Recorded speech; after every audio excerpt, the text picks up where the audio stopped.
even Darklords can top a regional. Sure, guys, smash the crap out of that subscribe button so you guys don't miss out on more kind of, these regionals have been a ride to actually see the different challengers kind of coming out of the wake here and actually are looking to, kind of challenge up the meta. Now, the reason why I chose to look at this regional in the first place was I see Darklords, I click. To see that, I think this is one of Darklords' only regional tops so far. Obviously, deck was kind of more successful in the OCG side of things for their early run.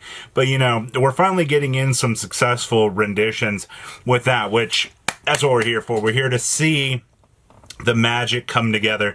And, yeah, it's a top 8 finish out of 240 people. I think that's the most impressive part, was like, this wasn't just a small regional. This was a pretty decent size one. We also had Crystron actually winning this event, which is kind of surprising, actually. Because Crystron, it kind of felt like it fell off for a little while. And all of a sudden, we kind of come back and it's like, oh, this deck's back with a vengeance. We also had 2 Malice challengers, which is really funny because we have neither of the Malice list for this event, which, you know what, that's fine, all right? Like, nobody really is upset about not having Malice list. We also had 2 Draco Tail lists, which, let's call it what it is at this point. Most of these Draco Tail lists kind of blend together, kind of have the same tool set that they've had, so that's not all that surprising. We also had a branded Despia list, so not only do you have Draco Tail using Fallen of White, you also have another sub package building in and using it as well. And we also had Sky Strikers bringing in some good headway here as well. I love the fact seeing Sky Striker with a $120 price point, because it's so crazy to actually, see some great value out of this. So regional looks great. Darklords, yes, super exciting. So winning our event here was Lewis's Canine Crystron pile. Now, in terms of, what spicy sauce you kind of get with this, obviously, Scrap Recycler being able to bridge through the River Stormer is an incredibly useful tool. We've been seeing that for a little while, because having access to a level 5 package to kind of tutor into that level of dumping is what usually makes this deck pretty consistent. And of course, this deck unfortunately has to maximize on chaotic elements. You don't really have a choice. You're just like, oh, hey, we slot in the elements, we can pull back from the graveyard. And some of those cheesier matchups, especially when you're going into like the Canine Mirror matches, you can kind of do some really funny ha-ha things because of access to that, which is quite nice.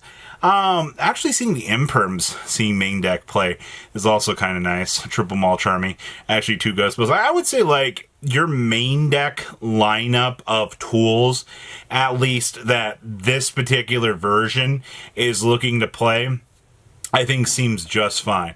You've also got droplets to help you with the board breaking. Pitch one of these pesky little Crystron monsters that opened up into your opening hand, so you can kind of bridge on out and do other combo. You also notice a lot more people have been side decking the rank up spells. It's not that the rank up spells are bad. It's just more people have taken a seat away from this, and they've kind of realized, oh, hey, these cards are not exactly, the level of usable that we had originally hoped that these would be. They're great, but the meta's just shifted away from, like, if you need it, you side deck it in kind of sort of thing. Outside of that, good to see Dark Ruler No More's actual crows seeing play. You got some pretty good coverage in this list for the meta. Next up, we have Rodolfo's 41 card Draco Tail special. Now, straight off the bat, yep, all 3 Fallen of White coming on in. We are playing the 1 Incredible Ecclesia for the little special summon extension, so you can kind of be able to do your thing, which I think is going to be just fine. In terms of, good pieces, obviously Fallen and Virtuous is going to be just fine in this deck.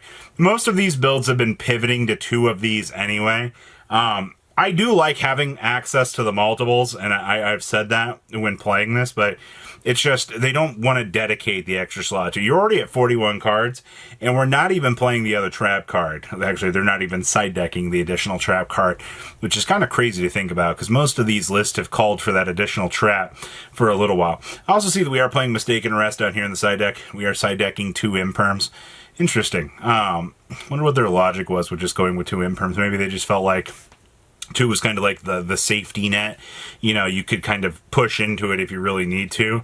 We've also got Double Veiler and Double Droll. Well, they just went 2/2/2 on the hand trap. So I guess like you board in like the Imperm if like, you know, the Nib's going to be a bad hand trap in a certain matchup. It does give you curve ability to kind of lay your dominoes into a better spot if really need be. So, all right. I mean, standard list is standard. You don't really get a lot to take away with this. So seems good.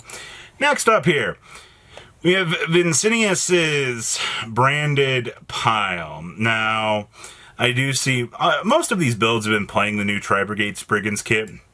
The card has actually been, like, this card's been a pretty big help for these lists. Like, I actually have enjoyed this. We also have the McCourier in here, right? Gold Sarcophagus and McCourier interactions are still pretty good.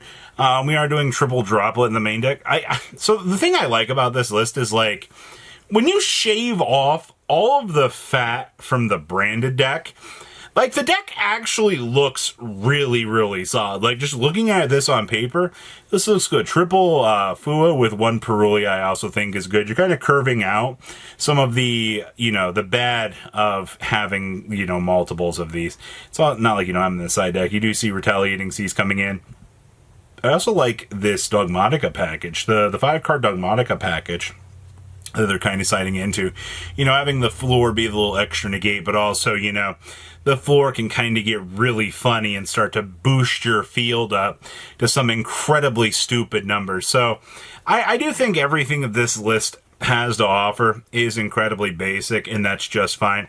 You know, you're playing branded. You're not here for a happy time. You're just here to get the job done and have the deck act pretty consistently with the tools you've already got established. Also, shout out to good old Pruskinian here, being another one of those stupid cards you have access to.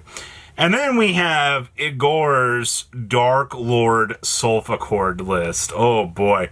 First of all, good stuff for making use of the Solfachords here. It was either going to be this, Melodious, some other little fairy package that you could kind of slap into the deck and be able to have access to, because this does kind of make your job a little bit more consistent, right?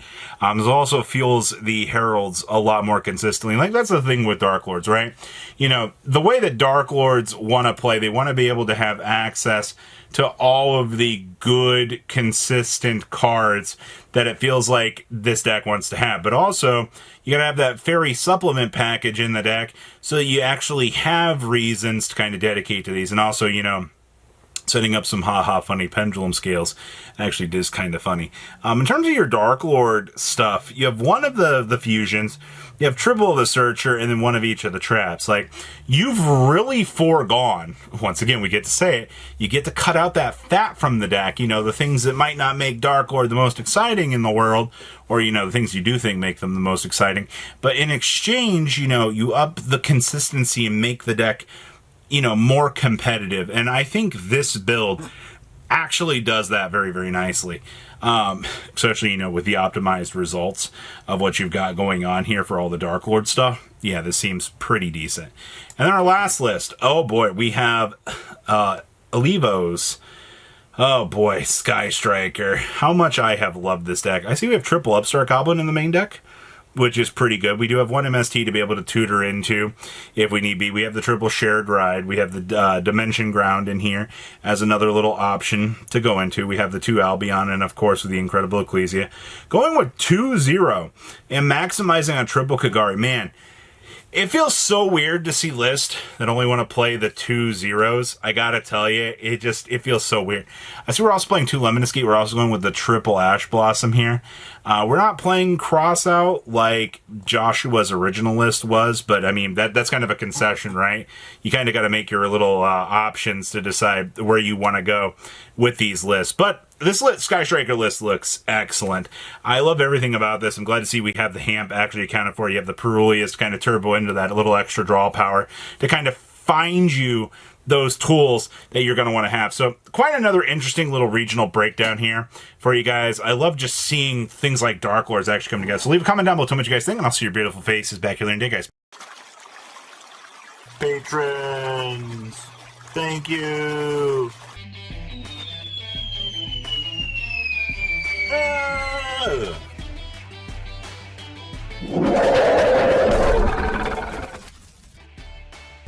Thank you so much for watching. Check out these other videos.